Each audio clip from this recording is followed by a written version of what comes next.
My dear students, आप सभी का स्वागत है। स्टूडेंट्स, आप लोगों के एग्जाम को देखते हुए मैं लाया हूं आपके लिए BCOS 183 का मोस्ट इम्पोर्टेंट क्वेश्चन आंसर, जिसका टाइटल है व्यापार में कंप्यूटर का अनुप्रयोग। जो बिजनेस होता है उसमें कंप्यूटर का किस किस प्रकार यूज होता है, इस चैप्टर में बुक में यही सब पढ़ने को मिलेगा, क्योंकि ये कोड जो है इसी पर आधारित है कि जो बिजनेस होता है उसमें कंप्यूटर का कैसे उपयोग होता है, किस किस चीज में हम लोग कंप्यूटर का यूज करते हैं। ठीक, तो ये है। और ये जो क्वेश्चन आंसर लिया गया स्टूडेंट्स 5 साल के PYQ के अकॉर्डिंग लिया गया है। जो मोस्ट रिपीटेड क्वेश्चंस होते हैं और जो आपके एग्जाम में आने वाले इंपॉर्टेंट क्वेश्चन है, इन सबको यहाँ पर लिया गया है। ठीक, और ये नोट्स एंड ये वीडियो आपको जून एग्जाम 2026 के लिए दिया गया है। और आप लोग व्हाट्सएप से ये जो कि नोट्स आपको मिलता है यहाँ पर वीडियो में, ये व्हाट्सएप से आपको खरीदना है। और चैनल को सब्सक्राइब नहीं किए, चैनल को सब्सक्राइब कर लीजिए। कोई भी डाउट हो तो इंस्टा में डायरेक्ट मैसेज कीजिए। आपका जो नोट्स है कुछ इस प्रकार है, बहुत ही इजी लैंग्वेज में बनाया गया है नोट्स। देखिए, तो देखिए, चलिए हम लोग समझते हैं क्वेश्चन को, देखते हुए समझते हैं क्वेश्चन आंसर को और देखते हैं ब्यूटीफुल नोट्स को। पहला प्रश्न है स्टूडेंट्स आपका, कंप्यूटर की विभिन्न पीढ़ियों की स्पष्ट व्याख्या कीजिए। क्या क्या पीढ़ियां आ रही है इस कंप्यूटर का, क्या क्या हुआ था। तो भाई ये आपको बताना है कंप्यूटर कब स्टार्ट हुआ, कैसे क्या, तो कौन कौन सी पीढ़ी में क्या क्या हुआ, क्या क्या अपडेट आया, ये सब समझना है। तो चलिए हम लोग समझते हैं। कंप्यूटर के विकास को तकनीकी आधार पर 5 पीढ़ियों में बांटा गया। तो क्या समझे, कंप्यूटर के जो विकास है, भाई कंप्यूटर जो चल रहा है तो इसको कंप्यूटर को ना 5 पीढ़ियों में बांटा गया है। प्रत्येक पीढ़ी में कंप्यूटर की गति के बारे में बताया गया है, कि कंप्यूटर किस प्रकार चल रहा था, आकार कैसा था, किस तरह से कार्य करते थे और ये किस तरह सुधार हुआ अलग अलग पीढ़ी में, है ना। वही है। तो प्रथम जो पीढ़ी है कंप्यूटर का, वो कह रहे हैं कि 1940 में स्टार्ट हुआ था और 1940 से 1956 में पहला पीढ़ी इसको माना जाता है। 1940 से लेकर 1956 तक। इसमें कह रहे हैं क्या, वैक्यूम ट्यूब के उपयोग होता था। क्या होता था भाई, पुराने समय में जो प्रथम पीढ़ी में जो उपयोग होता था, कंप्यूटर जो बनाए गए थे तो उसमें वैक्यूम ट्यूब का उपयोग होता था। ये आकार में बहुत बड़े और महंगे तथा अधिक बिजली खर्च करने वाले होते थे। ठीक है, तो उदाहरण है ENIAC। तो ये उस समय के क्या थे, वैक्यूम ट्यूब थे कंप्यूटर में सबसे पहला। और उसके बाद द्वितीय जो पीढ़ी है इसका कंप्यूटर का, वो है 1956 से लेके 63 तक का। इस पीढ़ी में आया ट्रांजिस्टर का प्रयोग हुआ, है ना। क्या आया, ट्रांजिस्टर। इसमें ट्रांजिस्टर का प्रयोग हुआ और कंप्यूटर जो है कि छोटे, तेज और विश्वसनीय इसमें बनने लगे। ठीक, ये द्वितीय पीढ़ी है।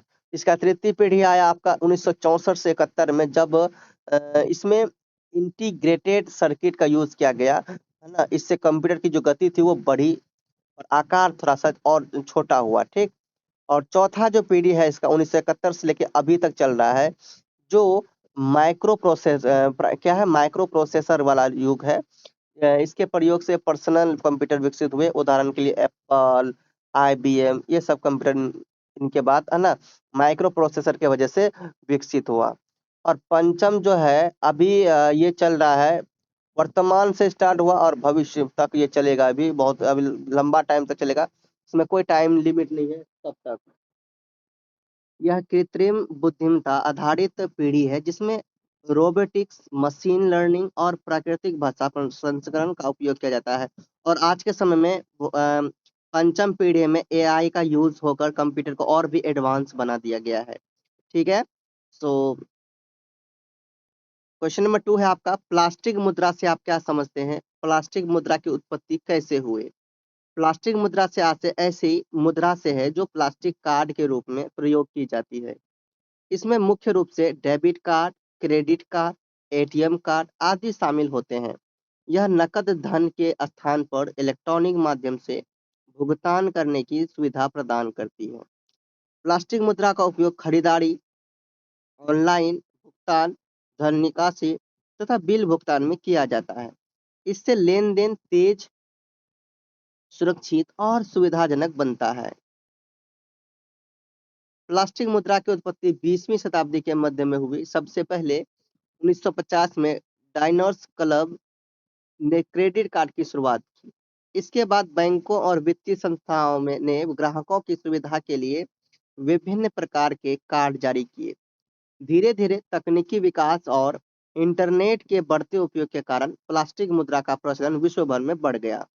आज ये आधुनिक बैंकिंग व्यवस्था का एक महत्वपूर्ण भाग बन चुकी है। क्वेश्चन नंबर आपका थर्ड है, मेल मर्ज, है ना? क्या मेल मर्ज के विभिन्न घटकों के बारे में विस्तार से चर्चा कीजिए और मेल मर्ज की प्रक्रिया को 3 चरणों में समझाइए। मेल मर्ज एक महत्वपूर्ण सुविधा है जिसके माध्यम से एक ही प्रकार के पत्र, निमंत्रण पत्र अथवा सूचना को अनेक व्यक्तियों के नाम पर और पते के साथ आसानी से तैयार किया जाता है। इससे समय तथा श्रम दोनों की बचत होती है। मेल मर्ज के विभिन्न घटक की बात करें तो ये उसके मुख्य प्रलेख की बात करें तो यह वह प्रलेख होता है जिसमें सामान्य सूचना या फिर पत्र लिखा जाता है। यह सभी व्यक्तियों के लिए समान रहता है। आंकड़ा स्रोत, इसमें व्यक्तियों की जानकारी जैसे कि नाम, पता, दूरभाष संख्या आदि संग्रहित रहते हैं। और संयोजन क्षेत्र की बात करें तो यह विशेष स्थान इसमें होते हैं जहां व्यक्तियों की जानकारी स्वतः जुड़ जाती है, मतलब खुद से। प्राप्तकर्ता सूची अगर बात करें, यह उन व्यक्तियों की सूची होती है जिन्हें पत्र भेजना होता है। संयुक्त प्रलेख में मेल मर्ज के बाद तैयार होने वाला अंतिम प्रलेख संयुक्त प्रलेख कहलाता है। ठीक है, मतलब मेल मर्ज होने के बाद तैयार होने वाला जो अंतिम प्रलेख होता है। स्टूडेंट्स देखिए, आप लोगों का ये जो डाउट है प्रलेख क्या है, ये डाउट होता ही है।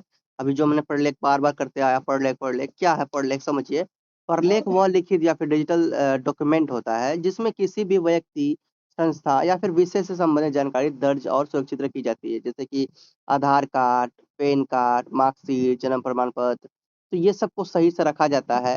पीडीएफ फाइल, ये सबको सही से रखा जाता है ना। तो ये है। अब मेल मर्ज की प्रक्रिया ये 3 चरण में। देखिए, मेल मर्ज क्या होता है? कन्फ्यूज़न आप लोग को ये भी हो सकता है। मेल मर्ज का एक फीचर है। मेल मर्ज क्या है भाई? मेल मर्ज क्या है? एक प्रकार का माइक्रोसॉफ्ट या फिर एमएस वर्ड का क्या एक फीचर है जिसकी मदद से एक ही पत्र, समझ आ गया? क्या करा जाता है? एक ही पत्र को समझ लो, जैसे मान लो प्रमाण पत्र, निमंत्रण या फिर ईमेल, कई लोगों को अलग-अलग नाम और जानकारी के साथ तैयार किया जाता है ना? तो मतलब कि उसी में मर्ज का मेल में ना नाम, उसमें क्या सिर्फ मर्ज बदलना पड़ता है, किसी का नाम बदलना हो, किसी का रोल नंबर, तो यानी सब चीज़ वही रहता है, सारा डाटा वही रहता है, बस सिर्फ क्या करना है, उसको सिर्फ उसका नाम, उसका एड्रेस या फिर और भी कुछ जो भी बदलना है, मतलब एक ही बार में उसको बदल दिया जाता है, ठीक? जो भी मेन बात रहता है, मेन चीज़ रहता है, सेम ही रहता है, बट क्या होता है कि नाम नाम रोल नंबर या फिर एड्रेस वेड्रेस जो भी बदलना होता है, सेम प्रोसेस, सब चीज़ सेम रहता है, लेकिन सिर्फ हस्ताक्षर मान लो कोई सर्टिफिकेट दे रहा है स्कूल की तरफ से, कॉलेज की तरफ से, तो ये क्या करेगा? वो एक बार में नहीं, सबका ये ऐसे नहीं करता होगा, सब में लिखता होगा, सब में सबका अलग बनाता नहीं। एक ही बार बना होता होगा, वहाँ पे क्या होता है भाई, न नेम बदल दिया, सिग्नेचर दे दिया अपना, एक ही बार में वो सब में यूज़ कर सकता है, तो वही होता है मेल मर्ज। तो देखिए, मेल मर्ज का प्रथम चरण देखिए, यह मुख्य प्रलेख तैयार करना होता है। तो प्रलेख मैंने आपको बता दिया। सबसे पहले पत्र अथवा सूचना का सामान्य प्रारूप तैयार किया जाता है। द्वितीय चरण में आंकड़ा स्रोत जोड़ना। इसके बाद प्राप्तकर्ताओं की सूची बनाई जाती है तथा उसे मुख्य प्रलेख से जोड़ा जाता है। तृतीय चरण में संयोजन कर परिणाम किया जाता है। अंत में संयोजन प्रक्रिया पूरी की जाती है जिससे प्रत्येक व्यक्ति के लिए अलग-अलग पत्र स्वतः तैयार हो जाते हैं। क्वेश्चन नंबर 4 है, कंप्यूटर नेटवर्क क्या है? विभिन्न प्रकार के कंप्यूटर नेटवर्क जैसे पेन, लैन, मैन, वैन और एचएएन, है ना? की संक्षेप में क्या की चर्चा कीजिए और इसके अलावा इंट्रानेट और एक्स्ट्रानेट की तुलना कीजिए। तो कंप्यूटर नेटवर्क वह व्यवस्था है जिसमें 2 या फिर 2 से अधिक कंप्यूटर तथा अन्य उपकरण आपस में जुड़े रहते हैं, ताकि सूचनाओं, आंकड़ों और संसाधनों का आदान-प्रदान किया जा सके। इसके माध्यम से संचार कार्य सरल और तेज जाता है। कंप्यूटर नेटवर्क के प्रकार की बात करें तो पहले पेन की बात करें, हम इनमें पेन की बात करें तो ये व्यक्तिगत और क्षेत्र नेटवर्क होता है, जो छोटे क्षेत्र में उपयोग होने वाला नेटवर्क होता है। इसका प्रयोग मोबाइल, कंप्यूटर, अन्य व्यक्तिगत उपकरणों को जोड़ने के लिए किया जाता है। दूसरा लेन की बात करें तो स्थानीय क्षेत्र नेटवर्क ये होता है और यह जो है कि सीमित क्षेत्र जैसे विद्यालय, कार्यालय, भवन के भीतर उपयोग यानी ऑफिस या फिर भवन के भीतर उपयोग किया जाता है। इसकी जो गति होती है वो अधिक होती है इस नेटवर्क नेटवर्क में ना। और उसका आता है मेन महानगरीय क्षेत्र नेटवर्क जिसे बोला जाता है। यह किसी शहर या फिर बड़े क्षेत्र को जोड़ने वाला एक नेटवर्क होता है। एंड उसके बाद आता है वैन। तो ये विस्तृत क्षेत्र नेटवर्क होता है। यह बहुत बड़े भौगोलिक क्षेत्र में फैला नेटवर्क होता है जो विभिन्न देशों को जोड़ने में इसका उपयोग किया जाता है। फिर आता है आपका ये HAN गृह क्षेत्र नेटवर्क। यह घर के भीतर उपयोग होने वाला नेटवर्क होता है जिससे कंप्यूटर, अ, मोबाइल, प्रिंटर आदि जुड़े होते हैं। ओके, तो इंटरनेट, इंट्रानेट और एक्स्ट्रानेट में अंतर क्या है? इंटरनेट विश्व भर में फैला सार्वजनिक नेटवर्क है जिसका उपयोग सभी लोग कर सकते हैं। इंट्रानेट क्या है? ये किसी संस्था या फिर संगठन का निजी नेटवर्क होता है जिसका उपयोग केवल उसके सदस्य करते हैं। एक्स्ट्रानेट क्या है? एक्स्ट्रानेट इंट्रानेट का विस्तारित रूप है जिसमें बाहरी व्यक्तियों को भी इसमें सीमित अनुमति दी जाती है। तो ये सब ये सिस्टम था। क्वेश्चन नंबर देखिए 5 है आपका, file processing system database management system से कैसे भिन्न है? DBMS के प्रमुख कार्य क्या है? और RDBMS में डेटा एब्स्ट्रैक्शन कैसे प्राप्त किया जाता है? ठीक है, इस तरह से हिंदी में ही क्वेश्चन आता है। आप लोगों को हिंदी में इसी तरह से क्वेश्चन रहेगा आपका। तो डेटा एब्स्ट्रैक्शन के लिए उपयुक्त आरेख साथ क्या कीजिए, चर्चा कीजिए। आरेख के साथ समझिए। फाइल प्रोसेसिंग सिस्टम तथा डेटाबेस मैनेजमेंट सिस्टम दोनों का उपयोग आंकड़ों को संग्रहित करने के लिए किया जाता है, परंतु दोनों में कई अंतर होते हैं। पहला यहाँ पर देखिए, फाइल प्रोसेसिंग सिस्टम और DBMS में क्या अंतर है भाई? तो इसके संग्रहण प्रणाली के अकॉर्डिंग देखा जाए तो फाइल प्रोसेसिंग सिस्टम में आंकड़े अलग अलग फाइलों में रखे जाते हैं, जबकि DBMS में आंकड़े एक संगठित डेटाबेस में संग्रहित रहते हैं। पुनरावृत्ति, फाइल प्रणाली में आंकड़ों की पुनरावृत्ति अधिक होती है, जबकि DBMS में इसे कम किया जाता है। सुरक्षा, DBMS में आंकड़ों की सुरक्षा अधिक होती है, जबकि फाइल प्रणाली में सुरक्षा इसकी कम होती है। आंकड़ा साझा करना, DBMS में अनेक उपयोगकर्ता एक साथ आंकड़ों का उपयोग कर सकते हैं, जबकि फाइल प्रणाली में यह सुविधा सीमित होती है। DBMS के प्रमुख कार्य तो देखिए, ये आप लोगों को तभी से मैं जो बता रहा हूँ, DBMS ये आखिर क्या है? तो जिसका फुल जो फॉर्म होता है, इसका फुल फॉर्म होता है डेटाबेस मैनेजमेंट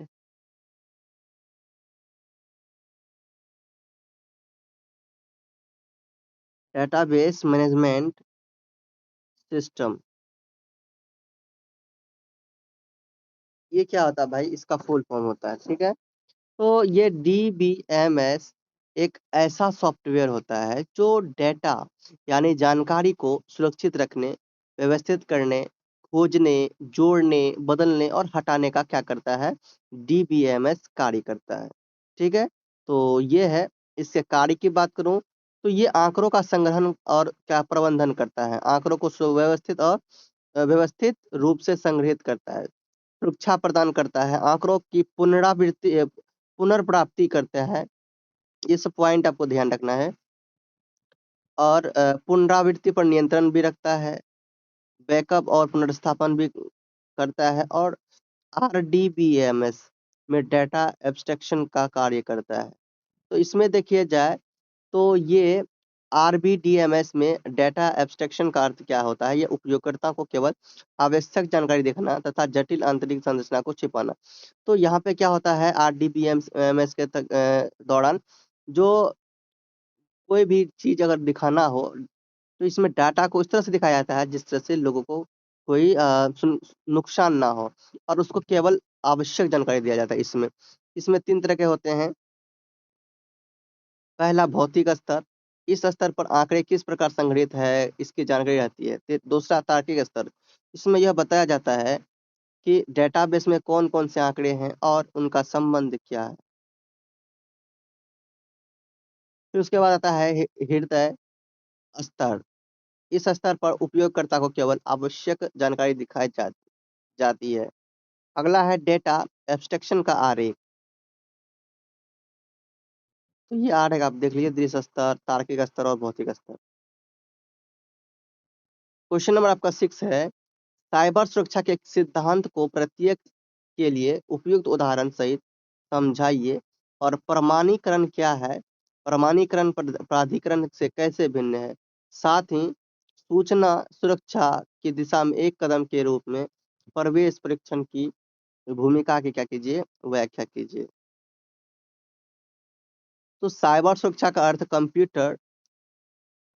क्या कंप्यूटर नेटवर्क तथा आंकड़ों को अनधिकृत पहुंच, चोरी तथा हानि से सुरक्षित रखना है। इसके कुछ प्रमुख सिद्धांत निम्नलिखित है। पहला, साइबर सुरक्षा के सिद्धांत। इसमें प्राइवेसी रखा जाता है, गोपनीयता, जानकारी केवल अधिकृत व्यक्ति तक ही इसमें सीमित की जाती है, सीमित रहनी चाहिए। और उदाहरण जैसे बैंक खाते को गुप्त संकेतक के संकेतांक केवल खाता धारक को ज्ञात हो, मतलब उसके जो गुप्त कोड है वो किसको पता हो, जो अकाउंट जिसके हैं, ठीक है, जिसके नाम से खाता खुला है उसी को पता होना चाहिए। उसके बाद अखंडता, आंकड़ों में बिना अनुमति परिवर्तन नहीं होना चाहिए। परीक्षा, मान लो उदाहरण के लिए परीक्षा परिणाम में अनधिकृत बदलाव ना हो, मतलब अपने मन से कुछ ना हो जाए, है ना। मान लो कोई स्टूडेंट्स ला रहे हैं 75 नंबर, तो उसको 40 नंबर 45 नंबर ना दे, तो ये बहुत गलत है। इसके बाद है उपलब्धता, आवश्यक समय पर जानकारी उपलब्ध होनी चाहिए। उदाहरण, अस्पताल की प्रणाली का हर समय कार्य करना। उत्तरदायित्व, प्रत्येक कार्य के लिए उत्तरदायी व्यक्ति की क्या होनी चाहिए, पहचान होनी चाहिए। उदाहरण के लिए किसी कार्यालय में उपयोगकर्ता नाम के माध्यम से गतिविधियों का रिकॉर्ड रखना। और फिर प्रमाणीकरण और प्राधिकरण में क्या अंतर है भाई। प्रमाणीकरण वह प्रक्रिया है जिसमें उपयोगकर्ता की पहचान की जांच की जाती है। उदाहरण, संकेत शब्द डालकर प्रवेश करना। उसके बाद है प्राधिकरण। यह वह प्रक्रिया है जिसमें यह निर्धारित किया जाता है कि उपयोगकर्ता को कौन कौन से कार्य करने की अनुमति है। उदाहरण, केवल प्रबंधन को फाइल संशोधित करने की अनुमति मिलना। प्रवेश परीक्षण की भूमिका। प्रवेश परीक्षण एक सुरक्षा जांच प्रक्रिया है जिसमें प्रणाली की कमजोरियों को पहचानने का प्रयास किया जाता है। इसमें विशेषज्ञ कृत्रिम रूप से प्रणाली पर आक्रमण करके सुरक्षा कमियों का पता लगाया जाता है और इससे संगठन समय रहते सुरक्षा दोषों को सुधार सकता है और सूचना की सुरक्षा को मजबूत बना सकता है। क्वेश्चन नंबर देखिए, इसमें क्या है 7 में, कैप्चा क्या है। ये जो है, ये जो आप लोग कभी कभी देखते हो मोबाइल में, कभी क्रोम में कुछ भरते हो तो उसमें कैप्चा देखने को मिलता होगा। ये कैप्चा आखिर क्या है, ठीक है। तो ये कैप्चा क्या है, ठीक, तो ये देखिए समझिए। अच्छा देखिए, इसका फुल फॉर्म अगर बताऊं कैप्चा का, ठीक है, CHA, ठीक है, ये कैप्चा CAPTCHA है ना, ये होता है कैप्चा। तो ये कैप्चा का क्या फुल फॉर्म होता है, बहुत जगह आप देखे होंगे। तो कैप्चा का मतलब होता है completely automated public Turing test to tell computers and human apart, ये होता है कैप्चा का मतलब। तो कैप्चा एक सुरक्षा प्रणाली होता है जो यह जांचती है कि वेबसाइट का उपयोग कोई इंसान कर रहा है या फिर कोई रोबोट कर रहा है। तो ये वो देखने के लिए वो जांचता है। कभी कभी देखते हो ये चीज, जब मतलब कोई भी इंसान को कभी भी कुछ चीज, जैसे परिवहन गाड़िए का कोई फॉर्म है, ये का फॉर्म निकालना हो या फिर कई कई फॉर्म भरना हो नेट में, तो उसमें कैप्चा भरा जाता है। जो भी कोड आते हैं, कोड रहते हैं, उस कोड को भरा जाता है ताकि ये पता चलेगा कि ये यूज कौन कर रहा है। रोबोट तो यूज नहीं कर रहा है ना, ये कोई दूसरा कोई यूज तो नहीं कर रहा है ना। तो ये कौन यूज कर रहा है, जो जो इसके हकदार हैं, जो इसको चेक कर रहे हैं, जो इंसान सामने बैठे हैं, वो यूज कर रहे हैं, ठीक। तो ये होता है कैप्चा। तो और आगे यहाँ पर क्या, कैप्चा जो कोड होता है उनके उद्देश्य पर संक्षेप में चर्चा कीजिए, साथ ही विभिन्न प्रकार के कैप्चा कोडों के बारे में बताइए। तो कैप्चा एक सुरक्षा प्रणाली है जिसका उपयोग यह पहचानने के लिए किया जाता है कि प्रणाली का उपयोग कोई वास्तविक मनुष्य कर रहा है या फिर खुद से ये चल रहा है कि नहीं। तो यही बात मैंने आपको बताया भी। इसका प्रयोग वेबसाइटों तथा ऑनलाइन सेवाओं की सुरक्षा के लिए किया जाता है। कैप्चा कोड के उद्देश्य की बात करूं तो ये अनधिकृत प्रवेश को रोकना होता है। दूसरा, स्पैम से सुरक्षा करता है। वेबसाइट सुरक्षा बढ़ाया जाता है इससे। कैप्चा के प्रकार की बात करूं तो ये पाठ आधारित कैप्चा होता है एक, है ना। इसमें टेढ़े मेढ़े अक्षरों या फिर अंकों को पहचान कर भरना होता है।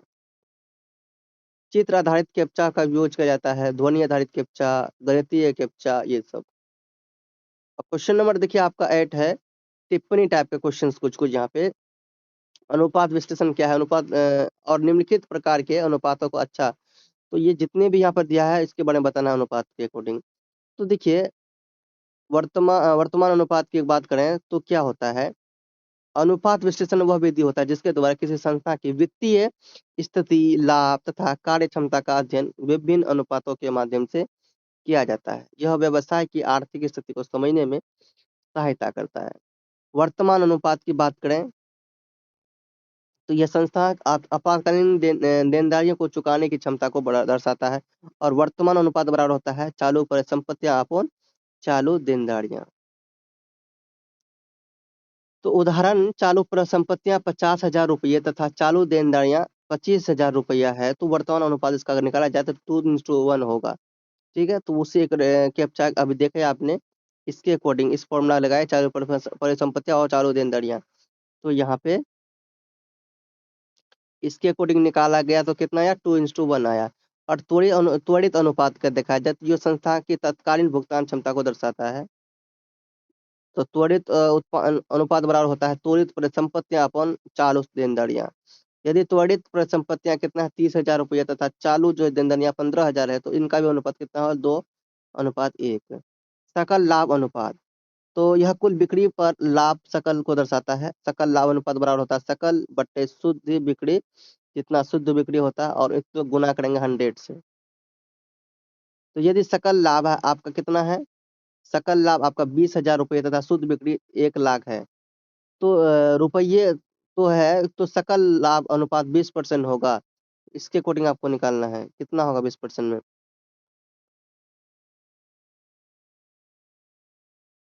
ये जो दिया गया है इसके अकॉर्डिंग आपको ये फॉर्मूला यूज करना है और ये बनाना है।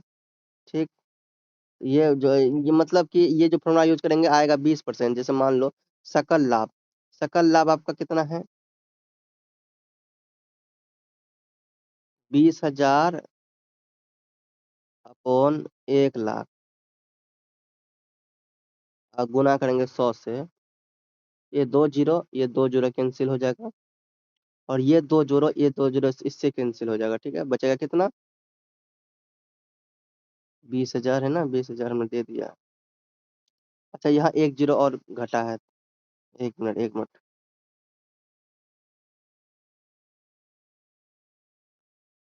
2 जीरो।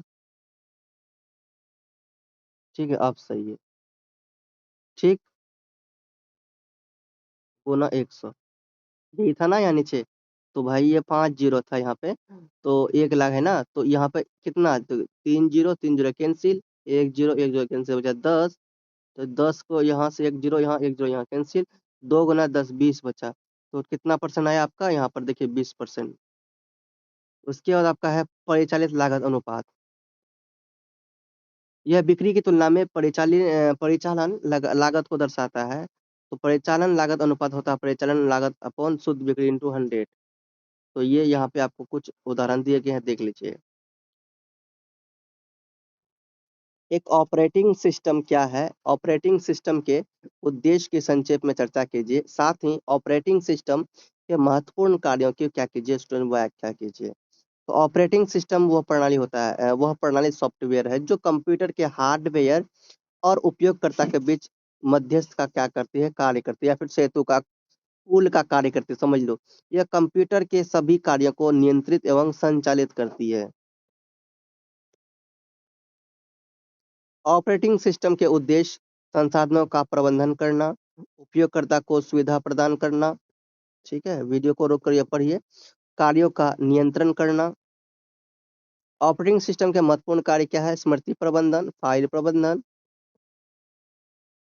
उपकरण नियंत्रण, कार्यक्रम संचालन। ठीक है। अगला क्वेश्चन है क्वेश्चन नंबर 10। पूंजी बजटिंग क्या है? विभिन्न लागत और नकदी प्रवाह के साथ परियोजनाओं की तुलना करने के लिए एमएस एक्सेल के सिंटैक्स और आईआरआर विधि तथा एनपीवी पद्धति की भूमिका पर चर्चा कीजिए और उपयुक्त उदाहरण के साथ अपनी चर्चा का समर्थन कीजिए। पूंजी बजटिंग वह प्रक्रिया है, क्या है भाई पूंजी बजटिंग? पूंजी बजटिंग क्या है भाई? वह प्रक्रिया है जिसके द्वारा किसी संस्था में दीर्घकालीन निवेश संबंधी निर्णय लिए जाते हैं। इसके माध्यम से यह निर्धारित किया जाता है कि कौन सी परियोजना अधिक लाभदायक होगी।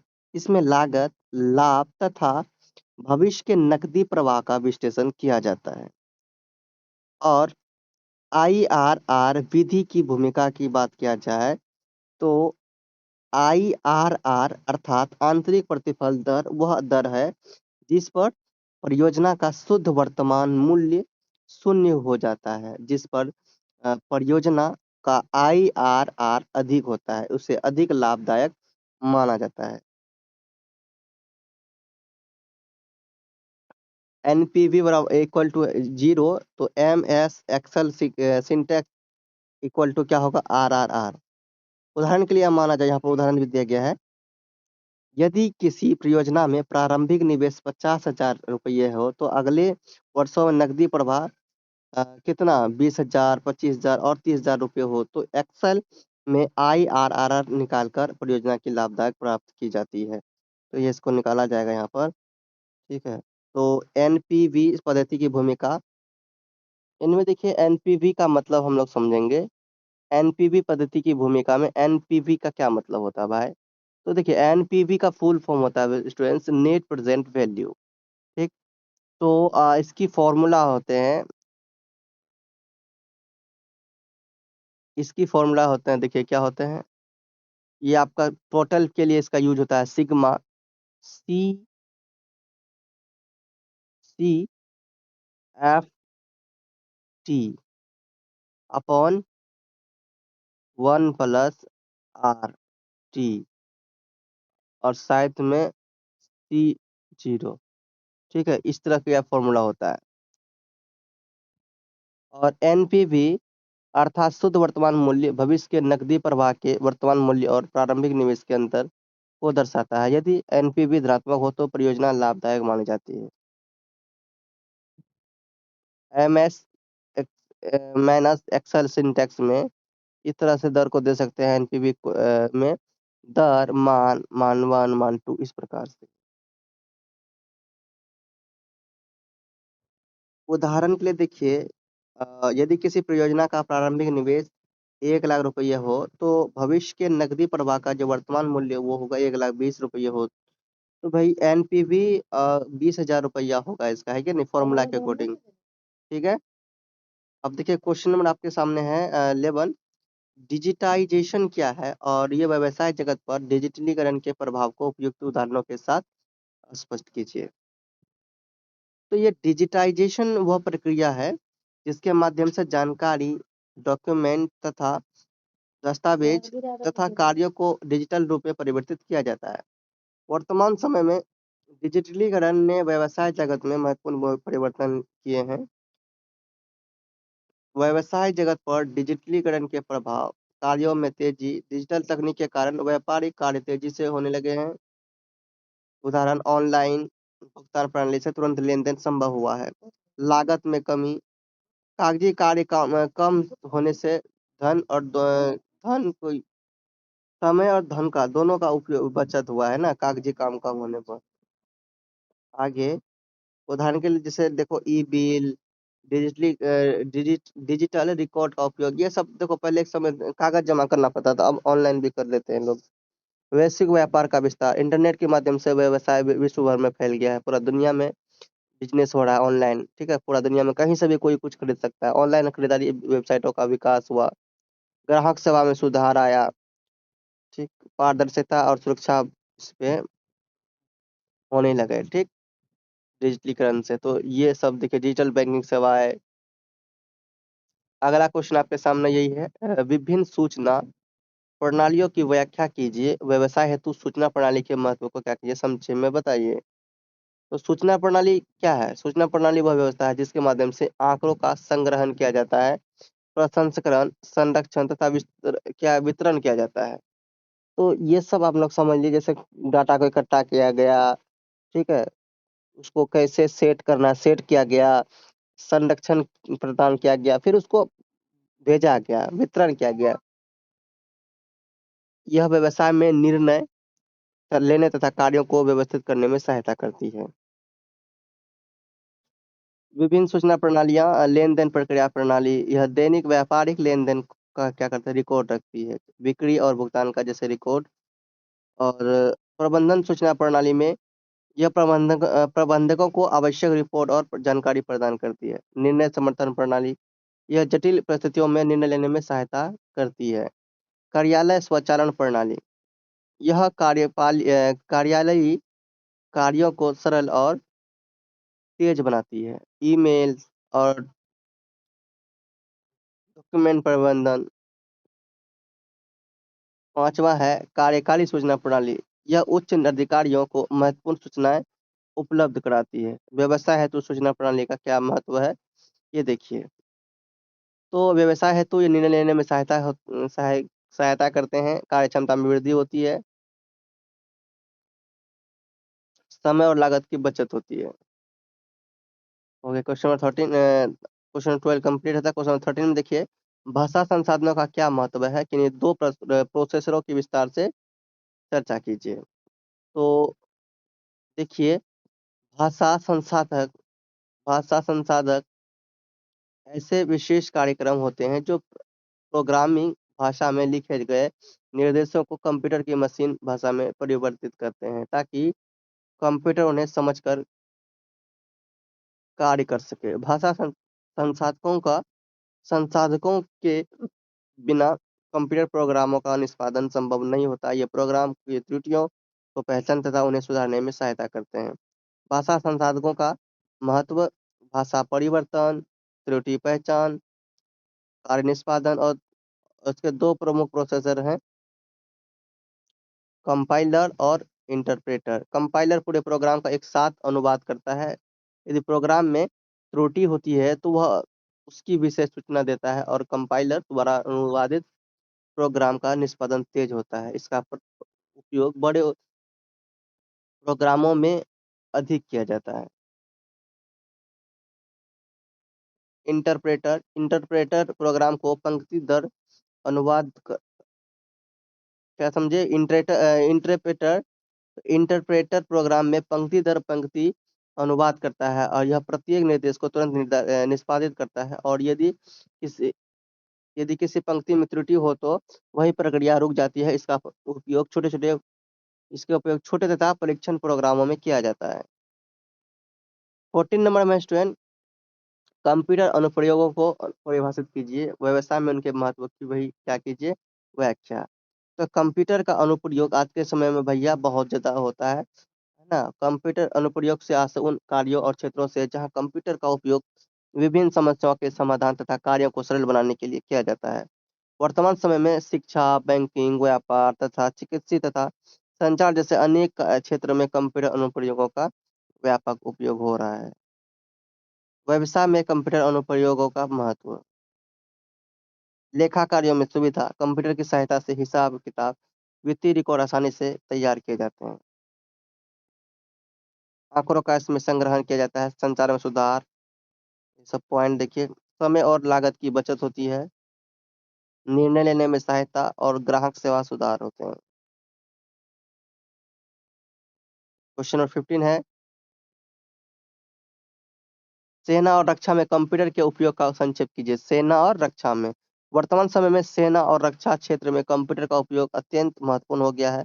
कंप्यूटर की सहायता से सुरक्षा संबंधी कार्य अधिक तेज, सटीक और प्रभावी ढंग से किए जाते हैं। सेना में कंप्यूटर का उपयोग संचार व्यवस्था, निगरानी तथा युद्ध संबंधी योजनाओं के निर्माण में किया जाता है।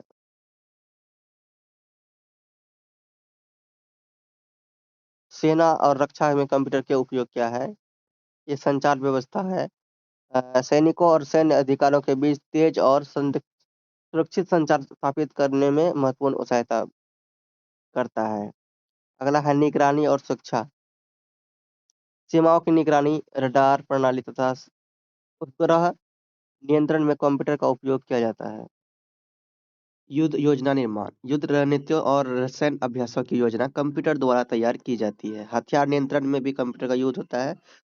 आधुनिक मिसाइल, टैंक तथा अन्य रक्षा उपकरण कंप्यूटर नियंत्रित करते हैं। ठीक है, कंप्यूटर से ही नियंत्रित होता है। प्रशिक्षण कार्य, सैनिकों को आभासी प्रशिक्षण देने के लिए कंप्यूटर आधारित प्रणालियों का उपयोग किया जाता है।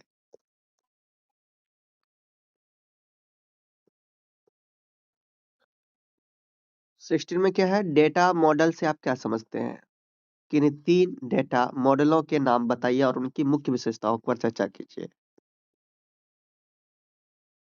डेटा मॉडल वह संरचना है जिसके माध्यम से डेटाबेस में आंकड़ों को व्यवस्थित, संग्रहित तथा उनके संबंधों को प्रदर्शित किया जाता है। यह बताता है कि आंकड़े किस प्रकार संग्रहित होंगे और उनके बीच संबंध कैसे स्थापित किए जाएंगे। 3 प्रमुख डेटा मॉडल एवं उनकी विशेषताएं की बात करें तो पहला आपका पदानुक्रम डेटा मॉडल आता है, जिसमें इस मॉडल में आंकड़े वृक्ष के रूप में व्यवस्थित किए जाते हैं, जिसमें एक मुख्य अभिलेख के अधीन अन्य अभिलेख जुड़े होते हैं। इसकी विशेषता ये है कि संरचना वृक्ष के समान होती है। प्रत्येक अभिलेख का केवल एक मुख्य अभिलेख होता है। आंकड़ों तक पहुंच जो होती है वो बहुत सरल होती है। और दूसरा जो है आपका नेटवर्क डेटा मॉडल। तो इस मॉडल में एक अभिलेख उनके अभिलेखों से जुड़ जा सकता है और इसमें संबंध जो है कि अधिक लचीले होते हैं और इसकी विशेषता अनेक से अनेक संबंध संभव होते हैं। आंकड़ों का साझा उपयोग किया जा सकता है इसमें और जटिल संरचनाओं के लिए उपयुक्त होता है ये। नेक्स्ट है आपका रिलेशनल डेटा मॉडल। इस मॉडल में आंकड़ों को तालिकाओं के रूप में संग्रहित किया जाता है। प्रत्येक तालिका पंक्तियों और स्तंभों में व्यवस्थित होती है। इसकी विशेषता आंकड़े जो है कि तालिका के रूप में व्यवस्थित रहते हैं। डेटा प्रबंधन सरल होता है और सुरक्षा और शुद्धता अधिक होती है।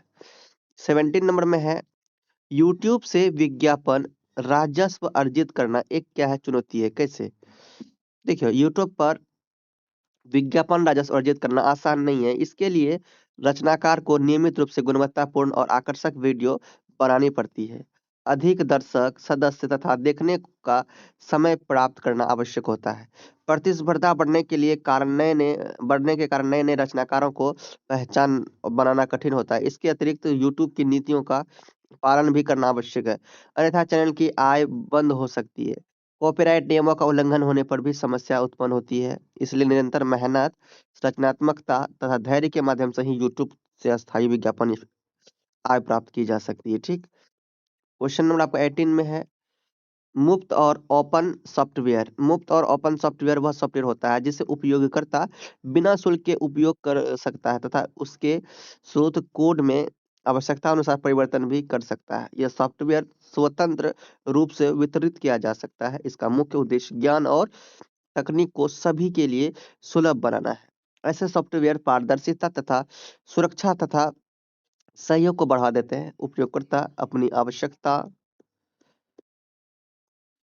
के अनुसार उसमें इसमें सुधार कर सकते हैं। लिनक्स और मोजिल्ला फायरफॉक्स इसके प्रमुख उदाहरण हैं। क्वेश्चन नंबर आपका है 19, यूआरएल।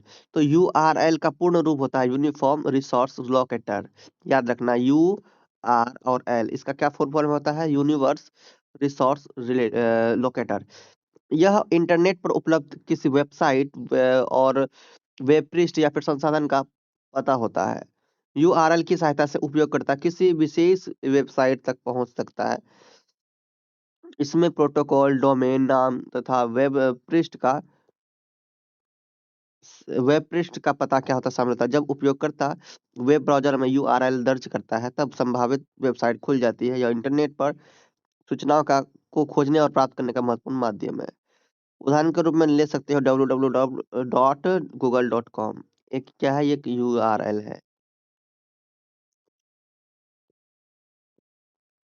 एंड्रॉयड ऑपरेटिंग सिस्टम और विंडोज़ ऑपरेटिंग सिस्टम, इनमें क्या अंतर है भाई? इन दोनों के बारे में बताना है यहाँ पर। तो एंड्रॉयड और विंडोज़ दोनों लोकप्रिय ऑपरेटिंग सिस्टम हैं, परंतु इनके उपयोग के क्षेत्र अलग-अलग हैं। एंड्रॉयड ऑपरेटिंग सिस्टम का उपयोग मुख्य रूप से स्मार्टफ़ोन और टैबलेट में किया जाता है, जबकि विंडोज़ जो है कि इसका ऑपरेटिंग सिस्टम का उपयोग कंप्यूटर और लैपटॉप में होता है, ठीक? गूगल द्वारा विकसित एंड्रॉयड स्पर्श आधारित उपकरणों के लिए उपयुक्त है, जबकि माइक्रोसॉफ्ट द्वारा विकसित विंडोज़ बहु कार्यप्रणाली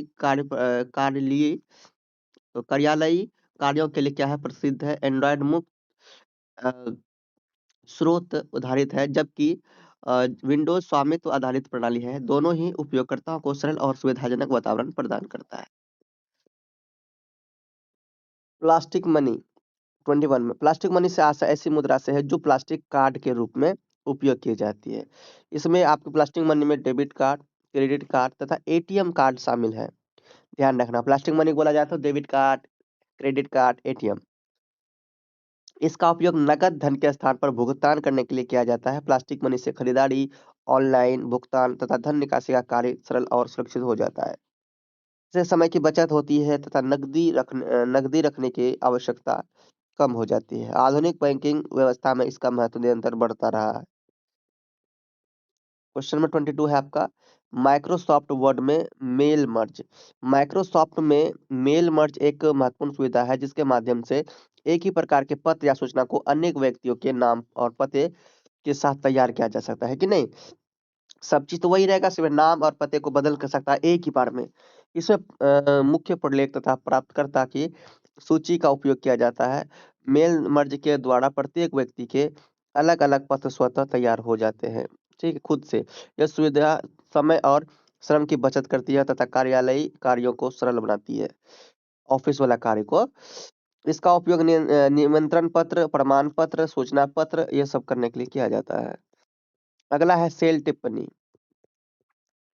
सेल टिप्पणियाँ स्प्रेडशीट में किसी सेल के साथ अतिरिक्त जानकारी जोड़ने की सुविधा होती है। इनका उपयोग किसी विशेष आंकड़े के बारे में स्पष्टीकरण, सुझाव या निर्देश देने के लिए किया जाता है।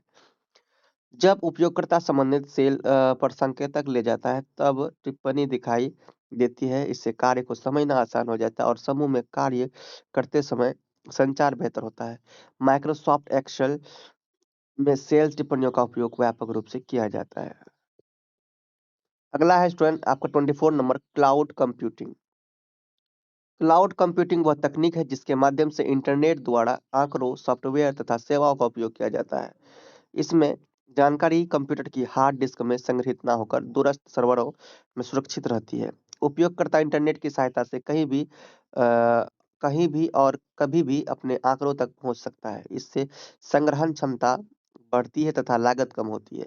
ऑनलाइन संग्रहण, ईमेल तथा वीडियो सेवाएं क्लाउड कंप्यूटिंग के प्रमुख उदाहरण हैं। गूगल ड्राइव इसका एक प्रसिद्ध उदाहरण है।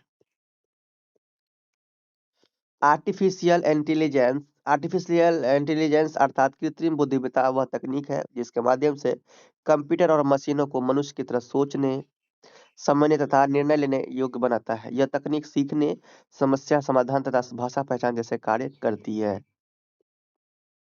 कर सकती है, ठीक है। तो वर्तमान समय में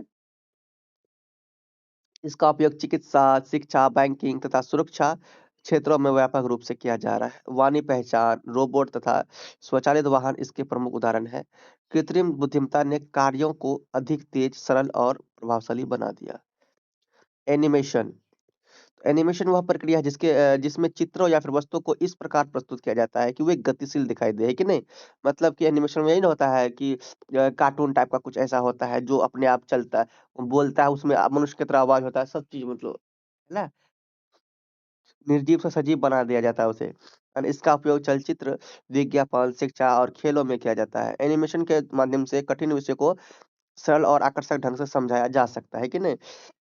इसमें विभिन्न चित्रों को क्रमबद्ध रूप से प्रदर्शित किया जाता है जिससे गति का आभास होता है। और वर्तमान समय में कंप्यूटर आधारित एनिमेशन का उपयोग व्यापक रूप से हो रहा है। यह मनोरंजन तथा शिक्षा का महत्वपूर्ण साधन बन गया है।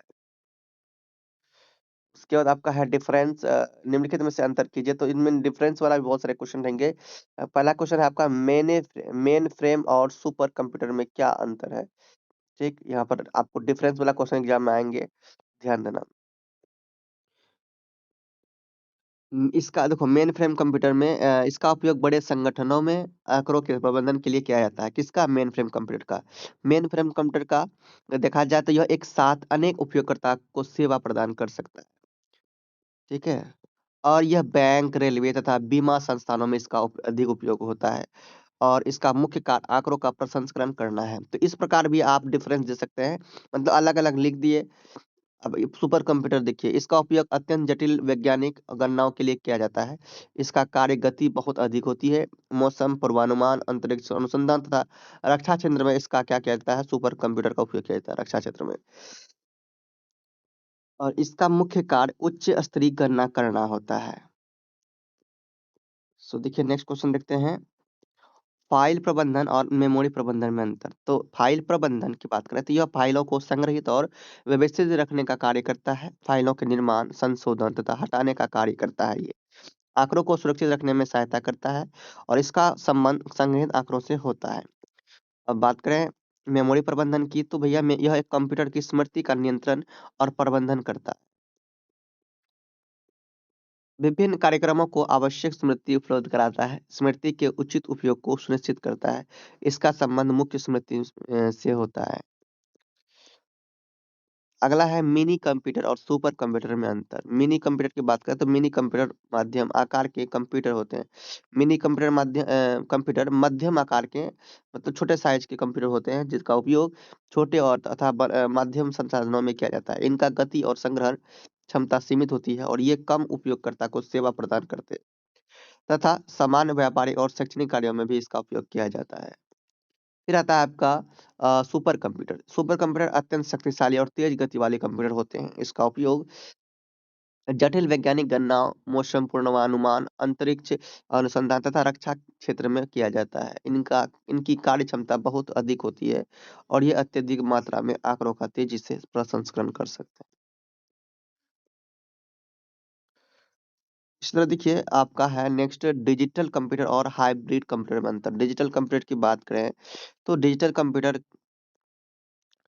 आंकड़ों को अंकों के रूप में संसाधित करते हैं और इनका उपयोग बैंकिंग, शिक्षा, व्यापार तथा कार्यालयों में व्यापक रूप से किया जाता है। यह तेज तथा शुद्ध परिणाम प्रदान करते हैं और सामान्य कार्यों के लिए उपयुक्त होते हैं।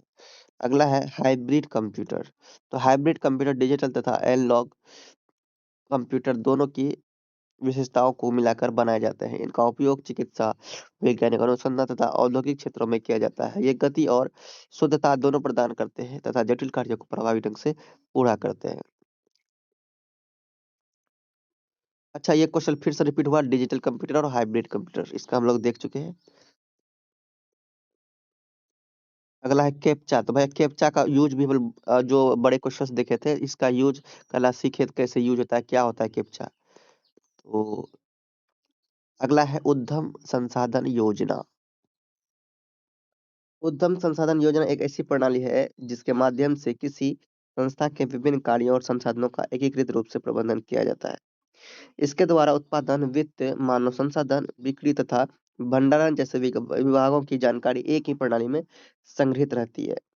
इससे कार्यों में समन्वय स्थापित होता है तथा निर्णय लेने की प्रक्रिया सरल बनती है। उद्यम संसाधन योजना के उपयोग से समय और लागत की बचत होती है तथा कार्य क्षमता में वृद्धि होती है। यह व्यवसाय को अधिक व्यवस्थित, तेज और प्रभावशाली बनाने में महत्वपूर्ण भूमिका निभाती है। इस तरह से मैंने कंप्लीट जितने भी मोस्ट इम्पोर्टेंट क्वेश्चन आंसर थे सभी मैंने करवाया। आप लोगों को अच्छा लगा होगा और ये जितने भी क्वेश्चन है जल्दी से इसका प्रिपरेशन कीजिए। व्हाट्सएप से इसका पीडीएफ परचेज कर लीजिए। एग्जाम देने से पहले एक बार रिवाइज करेंगे, एग्जाम देंगे, बहुत अच्छा लगेगा, बहुत अच्छे से एग्जाम देंगे। 1 घंटा पहले, 10 मिनट पहले, 15 मिनट पहले भी अगर इसको रिवाइज कर लेते हैं ना, सभी क्वेश्चंस को एग्जाम बहुत अच्छा जाएगा। सिर्फ रिवाइज कर लेते हैं। तो मिलते हैं नेक्स्ट वीडियो में। तब तक के लिए बाय। बोलिए प्रेम से रहो, प्रेम से पढ़ो, प्रेम से बोलो।